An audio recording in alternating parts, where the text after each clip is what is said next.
We're in our little woodworking niche here, nook in between the main part of the basement and the outer edge going outdoors.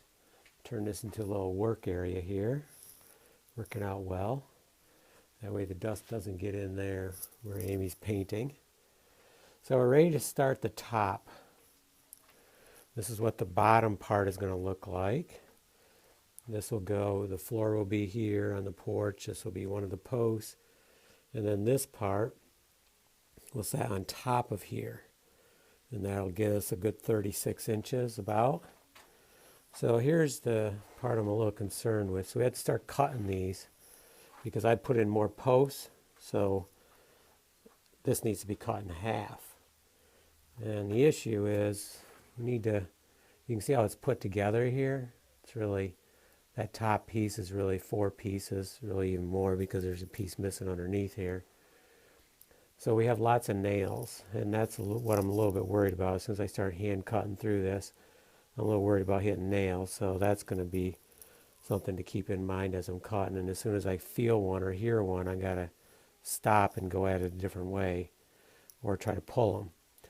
So what we need to do here is,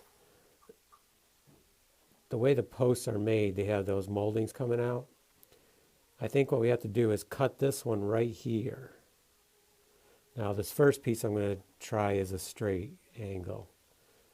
And the other ones are, one of them slanted, some others will be slanted, but this one's straight. So I think I'm going to start with this one. So I'm going to start cutting right through here. And that means the molding is going to hit the part I'm worried, well actually I need to take this piece out. I need to take this one out and start cutting over here. Because otherwise I'm not going to have the distance for the molding.